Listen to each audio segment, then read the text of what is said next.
मित्रों प्रणाम। ऑस्ट्रेलिया का एक पतंगा है जो 1000 किलोमीटर की यात्रा करता है। दोस्तों, पतंगा वह पक्षी होता है, कीट होता है जो कुछ खाता पीता नहीं है, लेकिन वह तारों को देखकर अपनी दिशा तय करता है। ऑस्ट्रेलिया का छोटा सा रात में उड़ने वाला बोगांस पतंगा हर साल 1000 किलोमीटर की लंबी यात्रा तय करता है। बोगांस पतंगा 1000 किलोमीटर की लंबी यात्रा हर साल करता है प्रति वर्ष। वैज्ञानिकों ने पता लगाया कि यह पतंगा अपनी दिशा तय करने के लिए तारों का सहारा लेता है, ठीक वैसे ही जैसे इंसान और प्रवासी पक्षी करते हैं।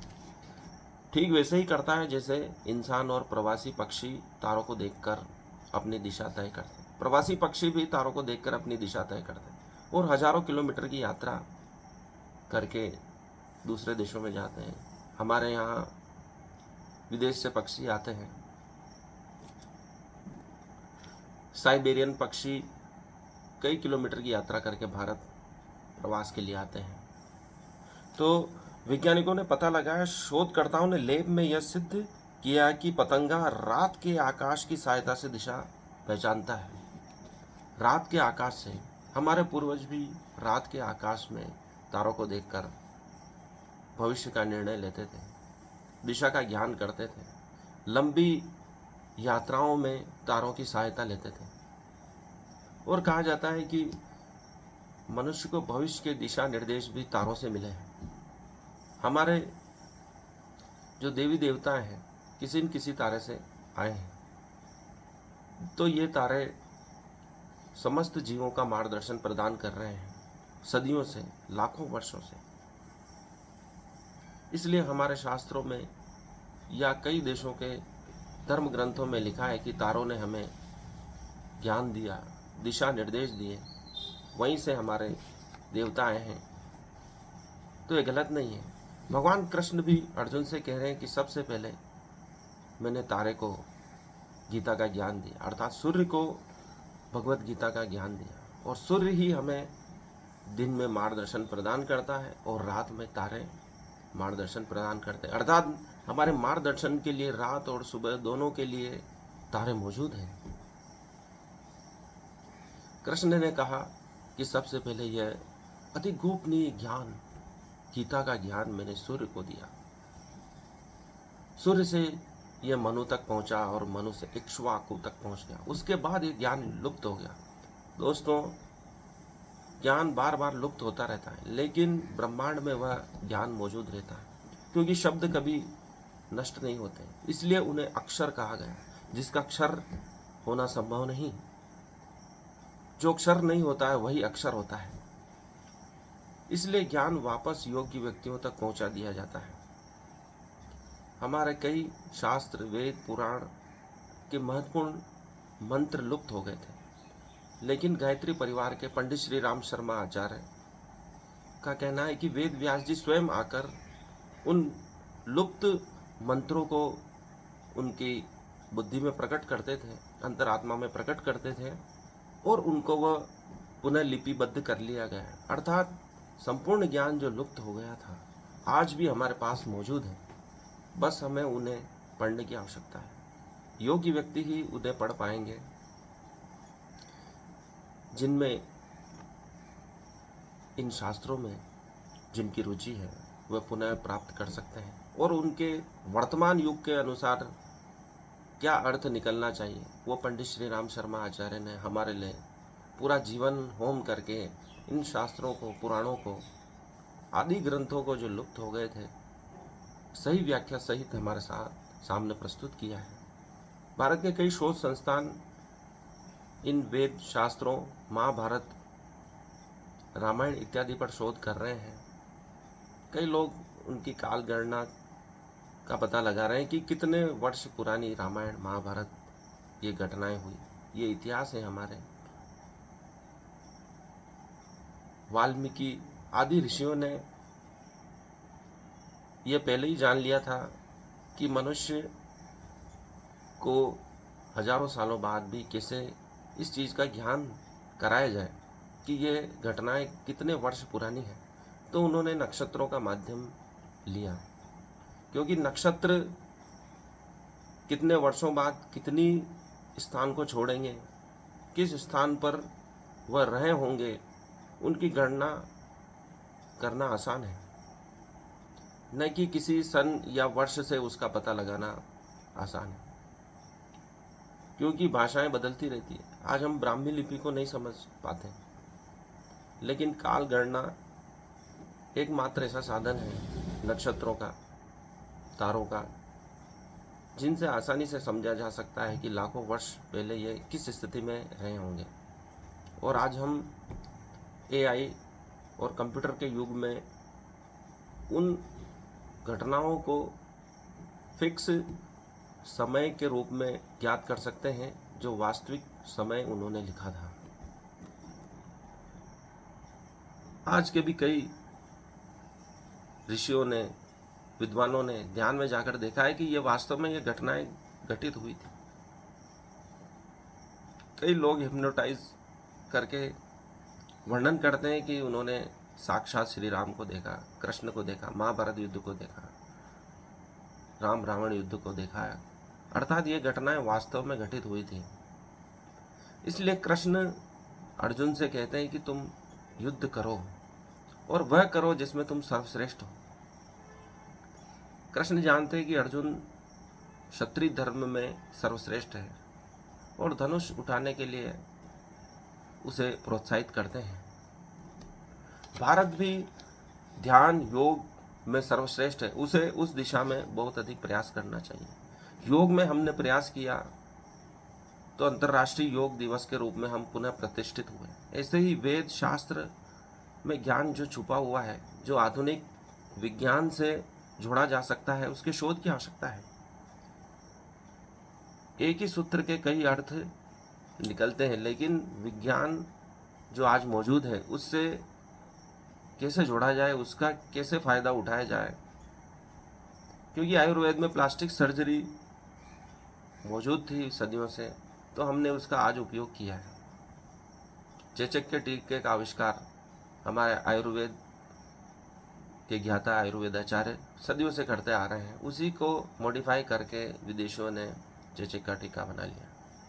ऐसे कई उदाहरण हैं जो हमारे ज्ञान को पेटेंट न होने से चुराया गया और विदेशियों ने अपने नाम पर किया। उन्हें संग्रहित करने की आवश्यकता है। सदियों से हमारी रसोई में कई प्रकार के मसाले, हल्दी, अदरक, काली मिर्च, जीरा इत्यादि मसाले हैं, सौंफ हैं, अजवाइन है।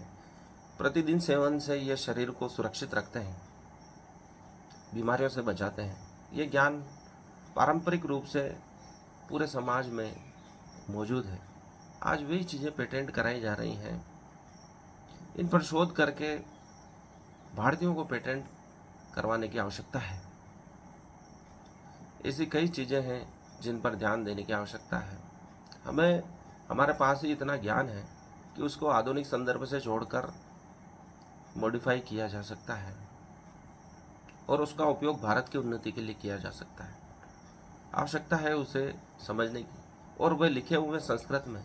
इसलिए संस्कृत की पढ़ाई हर कक्षा में आवश्यक रूप से जोड़ी जानी आवश्यक है, ताकि हम अपने वेद शास्त्रों को उनके मूल अर्थों में समझ सकें।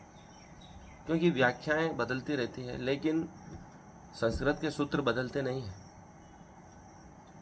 आज ये पूरे विश्व में स्थापित होने जा रहा है कि संस्कृत ही ऐसी भाषा है जो आज के एआई युग में कंप्यूटर को अच्छी तरह संचालित कर सकती है, उसके सॉफ्टवेयर को संचालित कर सकती है, जिसमें शब्द परिवर्तित नहीं होते हैं, क्योंकि विभक्तियों, समास इत्यादि के द्वारा वह संयोजित है।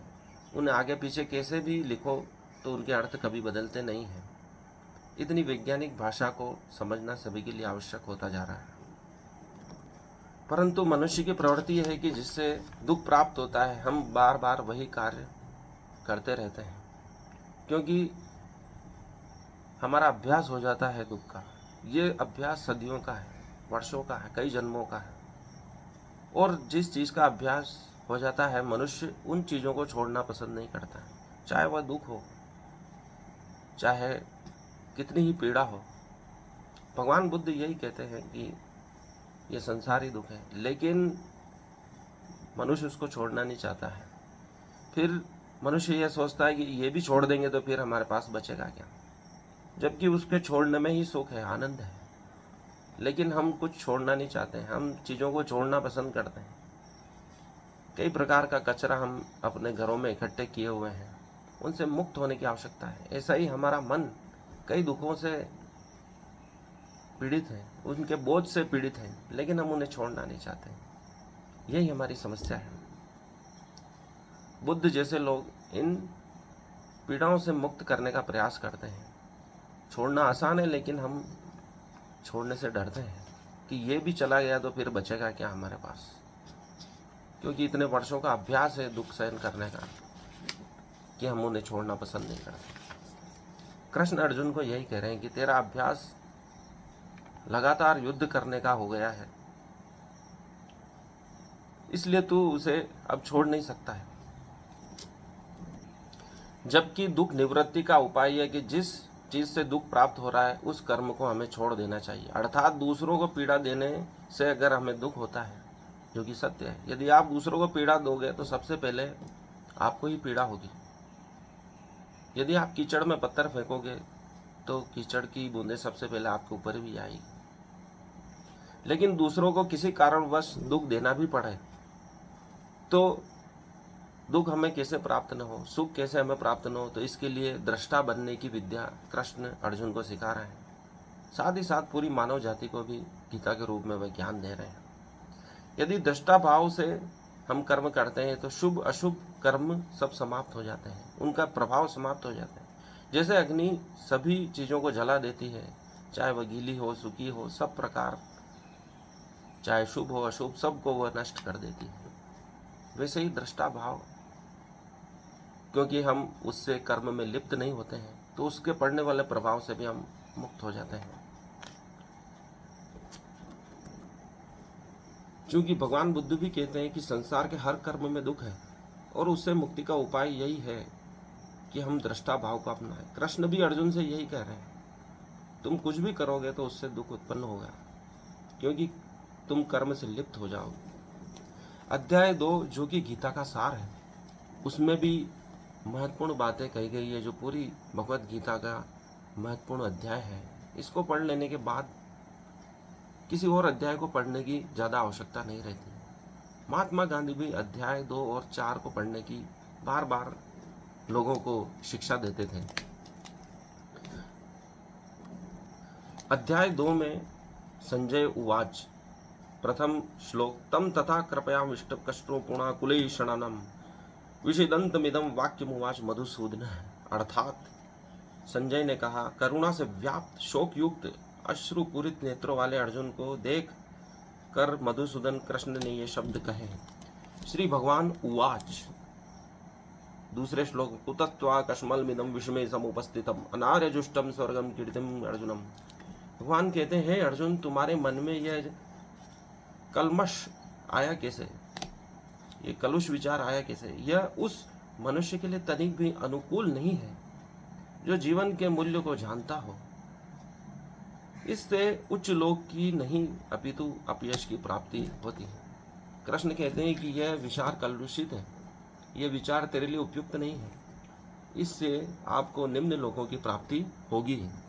साथ ही संसार में बहुत सारा अपयश, बुराई मिलेगी, लोग तुम्हारी निंदा करेंगे। क्लेब्यम मास्म गम पार्दयति उपपद्यते शुद्रम हृदय दौर्बल्यम तक्तोत्तिष्ठ परम तप। हे प्रतापपुत्र, कृष्ण कहते हैं, हे अर्जुन, इस हीन नपुंसकता को प्राप्त मत हो, यह तुम्हें शोभा नहीं देती। हे शत्रुओं के दमन करता, हृदय की शुद्र दुर्बलता को त्याग कर युद्ध के लिए खड़े हो जाओ। कृष्ण उसे प्रारंभ से ही चोट पहुंचा रहे हैं कि तुम ये जो कर्म कर रहे हो गलत कर रहे हो। मनुष्य को प्रारंभ से ही सही बात बता दी जाए तो उसे उतना दुख नहीं होता है। इसलिए कृष्ण हमेशा सत्य पर बल देते हैं कि जो जिस अवस्था में उसको उसी रूप में समझा रहे हैं। जैसे कुम्हार घड़े को अंदर हाथ रखता है लेकिन बाढ़ से चोट पहुंचाता है, दोनों ही काम एक साथ कृष्ण कर रहे हैं, उसे समझा भी रहे हैं और उसे सहला भी रहे हैं और कटु शब्द बोलकर उसे सही दिशा की ओर प्रेरित कर रहे हैं। ये ठीक एक शिक्षक की भांति कार्य किया जा रहा है ताकि सभी बच्चे एक समान रूप से पढ़ने में सक्षम हो सके। जो नहीं पढ़ते उसका भी ध्यान शिक्षक को होता है, उसे मारना भी पड़ता है तो वह उसे हल्की सी चोट पहुंचाकर, जैसे कुम्हार बाहर से चोट पहुंचाता है, उसे पढ़ने के लिए प्रेरित करता है ताकि वह भी समाज में एक योग्य व्यक्ति बन सके। अर्जुन उवाच कथम भीष्मं संगे द्रोणं च मधुसूदन इषुभिः प्रत्युत्स्यामि पुजारभार वरिसुदन।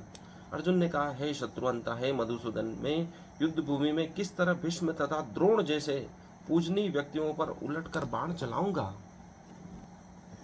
गुरु द्रोण भीष्म पितामह उसे अपने परिजन के रूप में नजर आ रहे हैं और वह बाण चलाने में बिल्कुल अपने आप को अयोग्य पा रहा है।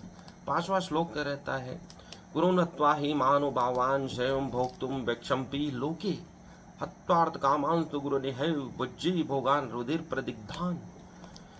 अर्थात ऐसे महापुरुषों को जो मेरे गुरु हैं, उन्हें मारकर जीने की अपेक्षा इस संसार में भीख मांगकर खाना श्रेष्ठ है। भिक्षा मांग लूंगा लेकिन इन्हें नहीं मारूंगा। भले ही वह सांसारिक लाभ के इच्छुक हों, किंतु है तो गुरुजन ही। यदि उनका वध होता है तो हमारे द्वारा भोग्य प्रत्येक वस्तु उनके रक्त से सनी होगी। ऐसी जीत प्राप्त करके भी क्या होगा जिनमें उनका खून मिला है, श्रोणित मिला है, रुधिर मिला है। मुझे बार बार यही याद आएगा कि इनको मारकर मैं ये सुख सुविधाएं उपयोग में ला रहा हूँ। 6वां श्लोक, न चेद्यन्दित कर्तन्नो गरियो यद्वाम जयम यदि वा नो जयेयु यानेव हत्वा न जिजीविषाम स्ते अवस्थिता प्रमुखे धार्त राष्ट्रा। हम यह भी नहीं जानते कि हमारे लिए क्या श्रेष्ठ है। अर्जुन दिग्भ्रमित हो गया है कि वह समझ नहीं पा रहा है कि मुझे क्या करना श्रेष्ठ है, उनको जीतना या उनके द्वारा जीते जाना। यदि हम धार्त राष्ट्र अर्थात धृतराष्ट्र के पुत्रों का वध करते हैं तो हमें जीवित रहने की आवश्यकता नहीं है। फिर भी वे युद्ध भूमि में हमारे समक्ष खड़े हैं। अर्थात अर्जुन ये समझ नहीं पा रहा है कि उसके लिए क्या करना सही है, युद्ध करना या नहीं करना। वह दिग्भ्रमित होता जा रहा है। और 7वें श्लोक में कहता, कापर्ण्य दोषो अब स्वभाव पृच्छामि त्वां धर्म सम्मूढ़ चेता यच्छ्रेयस्नाशिष्टतम ब्रूहि तन्मे शिष्यस्ते अहम शादि माम त्वां प्रपन्नम।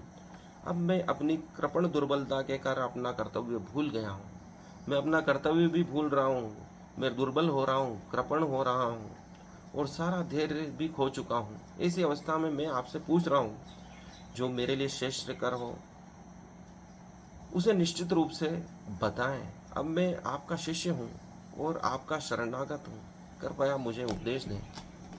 अर्जुन कृष्ण के शरणागत हो जाते हैं। उन्हें मालूम है कि ये सब जानते हैं और उचित मार्गदर्शन, क्योंकि मैं दिग्भ्रमित हो चुका हूँ और मेरे पास आप ही मौजूद हैं।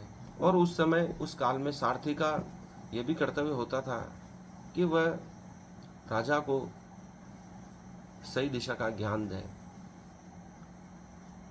और बताए कि उसके लिए क्या श्रेष्ठकर है। तो वे आपस में धर्म चर्चा भी करते रहते हैं। महाभारत में हम देखते हैं कि धृतराष्ट्र संजय जब रथ चला रहे होते हैं या कहीं भी बैठे होते हैं तो उनसे विभिन्न प्रकार की चर्चाएं करते हैं, सलाह लेते हैं। जो सारथी का कर्तव्य है कि वह जो अपने आरूढ़ है रथ पर उसको उचित मार्गदर्शन प्रदान करें। क्योंकि कृष्ण अर्जुन के मित्र भी हैं, सखा हैं, तो वह उनसे अपेक्षा कर रहा है कि वह उनको उचित ज्ञान दे। वह शरणागत हो चुका है, उनका शिष्य बन चुका है। 8वां श्लोक कहता है, न ही प्रपश्यामि समपद्यात् यच्छो कामच्छोषणाम इंद्रियाणाम अवाप्य भूमा बस प्रबंधम राज्यम सुरणाम अभिजाधिपत्यम। अर्थात मुझे ऐसा कोई साधन नहीं दिखता। 8वां श्लोक में अर्जुन कह रहे हैं, मुझे ऐसा कोई साधन नहीं दिखता जो मेरी इंद्रियों को सुखाने वाले शोक को दूर कर सके। स्वर्ग पर देवताओं के आधिपत्य की तरह इस धन धान्य संपन्न सारी पृथ्वी पर निष्कंटक राज्य प्राप्त करके भी मैं इस शोक को दूर नहीं कर पाऊंगा। यदि मैं इस धरती को जीत लेता हूँ जो धन धान्य से पूर्ण है, तो भी मैं इस शोक को मिटा नहीं पाऊंगा कि मैं इन सब का वध करके इनके रक्त से सने हुई भूमि पर इस जीवन को बिता रहा हूँ, इस राज्य का उपभोग कर रहा हूँ। तो कृष्ण से वो तरह तरह के तर्क प्रस्तुत कर रहा है। तब संजय कहते हैं 9वें श्लोक में, एवं मुक्त्वा हृषिकेशम गूढ़ाकेश परम तपः न योत्स इति गोविंद मुक्त्वा तुष्णिम बभूव। संजय ने कहा, इस प्रकार कहने के बाद शत्रुओं का दमन करने वाला अर्जुन कृष्ण से बोला, हे गोविंद, मैं युद्ध नहीं करूंगा, और चुप हो गया। न योद्ध से गोविंदम, न योद्ध से गोविंदम, मैं युद्ध नहीं करूंगा, नहीं करूंगा, नहीं करूंगा। 10वें श्लोक में, तमुवाच हृषिकेश प्रसन्ने भारत सैन्योर्भयोर्मध्ये विषिदन्तमिदं वचः। हे भरतवंशी धृतराष्ट्र, उस समय दोनों सेनाओं के मध्य शोक मग्न अर्जुन से कृष्ण ने मानो हंसते हुए ये शब्द कहे। उसकी मोहग्रस्त अवस्था पर कृष्ण हंस रहे हैं। तब भगवान कहते हैं, श्री भगवान उवाच 11वें श्लोक में, अशोचान्व शोचस्त्वं प्रज्ञावादांश भाषसे गतासून गतासूंश नानुशोचन्ति पंडिता। अशोचान शोचस्त्व प्रज्ञावादांश भाषते, अर्थात जिनके बारे में चिंता नहीं करनी तुम उनकी चिंता कर रहे हो, जो चले गए और नहीं चले गए उनकी चिंता नहीं करनी चाहिए, ऐसा पंडितों ने कहा। तुम पांडित्यपूर्ण वचन कहते हो उनके लिए शोक कर रहे हो, जो शोक करने योग्य नहीं है। जो विद्वान होते हैं वह न तो जीवित के लिए और न ही मृत के लिए शोक करते हैं। जो वास्तव में विद्वान है वो चले गए और जो जाने वाले उनकी भी चिंता नहीं करते, क्योंकि पूर्व जन्म में तुम किनके साथ थे ये भी नहीं जानते, और आने वाले जन्मों में किनके साथ रहोगे, किनके साथ तुम्हारे माता पिता इत्यादि के संबंध होंगे ये भी नहीं जानते हो। ये एक यात्रा है जिसमें एक छोटा सा पड़ाव है, इसमें सगे संबंधी बने हैं, ये एक नाटक के पात्र हैं। ये सब बदल जाने वाले हैं भविष्य में, और पूर्व जन्म में भी ये कौन थे हमें मालूम नहीं है, इसलिए इनकी चिंता विद्वान लोग नहीं करते हैं। न विवाहम न जादू नासम न त्वम ज्ञे में जानाधिपा न जेव न भविष्याम सर्वे वयमत परम। अर्थात ऐसा कभी नहीं हुआ कि मैं न रहा होऊंगा न तुम रहे हो, अर्थात अथवा ये समस्त राजा न रहे हों, और ऐसा भी नहीं है कि भविष्य में हम लोग नहीं रहेंगे। ऐसा कभी नहीं हुआ कि मैं नहीं रहूँगा या तुम नहीं रहोगे, अर्थात और ये जो राजा लोग हैं नहीं रहेंगे या फिर भविष्य में रहेंगे, ऐसा कभी नहीं हुआ, क्योंकि आत्मा तो अमर है, इसलिए ये बार बार जन्म लेती है। पूर्व में भी हम रहे थे और भविष्य में भी रहेंगे, हमारा अंत हो ही नहीं सकता। 13वें श्लोक में कहते, देहिना अस्मिथ्या देहे कौमारम यौवनम जरा तथा देहांतर प्राप्ति हृदयस्थ न मोहित्यते। जिस प्रकार शरीरधारी आत्मा इस शरीर में बाल्यावस्था में, तरुणावस्था में और फिर वृद्धावस्था में निरंतर अग्रसर होता रहता है, उसी प्रकार मृत्यु होने पर आत्मा दूसरे शरीर में चला जाता है। धीर व्यक्ति ऐसे परिवर्तन से मोह को प्राप्त नहीं होता। जिस प्रकार शरीरधारी आत्मा इस शरीर में बाल्यावस्था, तरुणावस्था और वृद्धावस्था, अर्थात ये शरीर जन्म से बाल अवस्था, युवावस्था और वृद्धावस्था को प्राप्त करता है, और अंत में जैसे वस्त्र जर्जर हो जाते हैं और उनको त्याग देना पड़ता है, वैसे ही आत्मा इस जर्जर शरीर को, क्योंकि उसमें वह रह नहीं सकती, टिक नहीं सकती, वह जगह जगह से जर्जर हो गई है, छिद्रमय हो गई है, उसका संचालन कठिन हो गया है, उसमें रुधिर प्रवाह बराबर हो नहीं रहा, मस्तिष्क काम कर नहीं रहे हैं, आपके जॉइंट, हाथ पैर बिल्कुल असहाय हो गए हैं, काम नहीं कर रहे हैं, आप पैरों से चल नहीं पा रहे हैं, एक जगह बैठे हैं। ऐसी अवस्था में परमात्मा की यह दया होती है, कृपा होती है कि आप ऐसे देह को त्याग दें जिसका कोई उपयोग हो ही नहीं सकता है। यही प्रकृति का नियम जो कि सर्वव्याप्त है।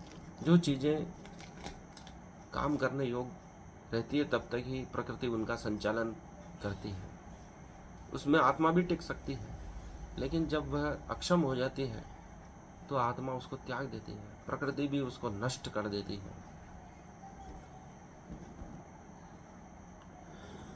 चौदहवां श्लोक, मात्र स्पर्शस्तु कौन्तेय शीतोष्ण सुखदुग्धः आगमाप्य यायो नास्तिस्व। हे कुंती पुत्र, कृष्ण कहते हैं, हे अर्जुन, सुख तथा दुख का क्षणिक उदय तथा काल क्रम में उनका अंतर्धान होना सर्दी तथा गर्मी की ऋतुओं के आने जाने के समान है। हे भरतवंशी, अर्थात अर्जुन, वे इंद्रिय बोध से उत्पन्न होते हैं और मनुष्य को चाहिए कि अविचल भाव से उनको सहन करना सीखे। सर्दी, गर्मी, बरसात के भांति सुख दुख इत्यादि आते जाते रहते हैं और ये चीज़ें मनुष्य को इंद्रियों से महसूस होती हैं। ठंड है तो आपको त्वचा से महसूस हो रही है, शरीर को महसूस हो रही है, गर्मी शरीर को महसूस हो रही है। आंखें कोई दृश्य देखती है तो उसे सुख मिलता है, पीड़ा मिलती है। तो ये इंद्रियों के द्वारा देखे जाने वाली, महसूस की जाने वाली चीज़ें हैं। इनको सहन करने के लिए कृष्ण कहते हैं। हमने देखा है कि तपस्वी कितनी घोर तपस्या करते हैं, अपने शरीर को होने वाले कष्टों को सहन करते हैं। वैसे ही सुख दुख इत्यादि को सहन करने के लिए कृष्ण अर्जुन से कह रहे हैं।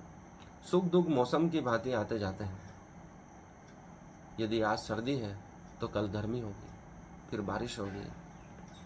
इस प्रकार इन चीज़ों को रोका नहीं जा सकता, लेकिन जिनको रोका नहीं जा सकता उनको सहन करना ही पड़ता है। चाहे आप लाख एसी में बैठे हो, लेकिन आपको बाहर निकलना पड़ेगा तो गर्मी को सहन करना ही पड़ेगा। आप अनुकूल परिस्थिति का निर्माण कर सकते हैं, लेकिन सदैव उन परिस्थितियों में नहीं रह सकते। आपको संतुलन स्थापित करना पड़ेगा। यही कृष्ण अर्जुन को कह रहे हैं कि ये जो परिस्थितियां घटित हो रही हैं, इनको सहन करना सीख। आज के लिए इतना ही। इस वीडियो को लाइक करें, चैनल को सब्सक्राइब करें, अधिक से अधिक इस वीडियो को शेयर करें। धन्यवाद।